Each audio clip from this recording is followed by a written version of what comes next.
2024 ସାଧାରଣ ନିର୍ବାଚନର ପ୍ରଚାର ମଇଦାନରେ ଗଞ୍ଜାମରୁ ଆଜି ବିଗୁଲ ଫୁଙ୍କିଛନ୍ତି ମୁଖ୍ୟମନ୍ତ୍ରୀ ଶ୍ରୀ ନବୀନ ପଟ୍ଟନାୟକ।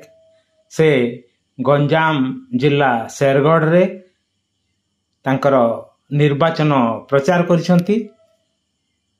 ଦେଖନ୍ତୁ ଏହାର କିଛି ଦୃଶ୍ୟ ଏବଂ ଶୁଣନ୍ତୁ। ଗଞ୍ଜାମରୁ ଅଜିତ ପଟ୍ଟନାୟକଙ୍କ ରିପୋର୍ଟ, ଉପସ୍ଥାପନା ବୀରେନ୍ଦ୍ର କୁମାର ପାଣିଗ୍ରାହୀ, ଜନମୁଖ ନ୍ୟୁଜ୍। ନମସ୍କାର।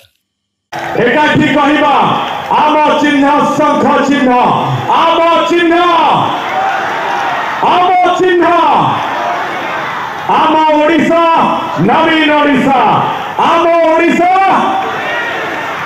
ଆମ ଓଡ଼ିଶା। ଅନେକ ଅନେକ ଧନ୍ୟବାଦ, ଅନେକ ଅନେକ ସ୍ୱାଗତ, ଅନେକ ଅନେକ ଅଭିନନ୍ଦନ। ବର୍ତ୍ତମାନ ସ୍ୱାଗତ ଅଭିଭାଷଣ ରଖିବା ପାଇଁ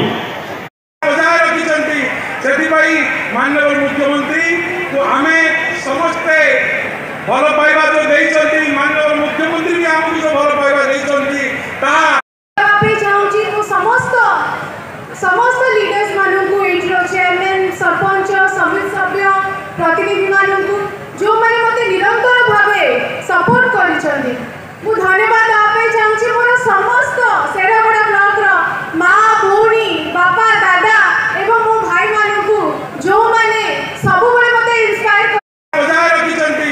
सेति भाई माननीय मुख्यमंत्री को आमे समस्ते भल पाइबा जो देइछंती, माननीय मुख्यमंत्री भी आमको जो भल पाइबा देइछंती ता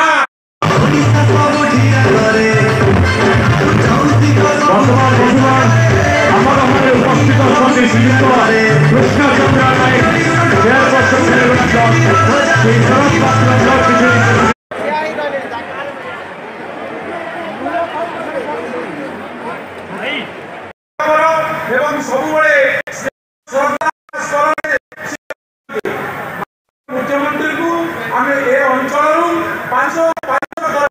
5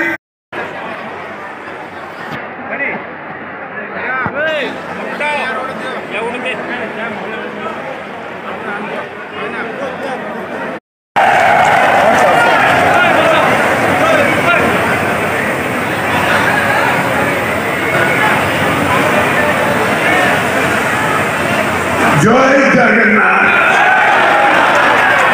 जय मां तारातारी एवं शरण रोटी भाई और भौणी माने अपन मानन को समस्त मोर नमस्कार। शरगढ़ 2024 निर्वाचन प्रचार आरंभ करी मु बहुत खुशी। शरगढ़ आरंभ है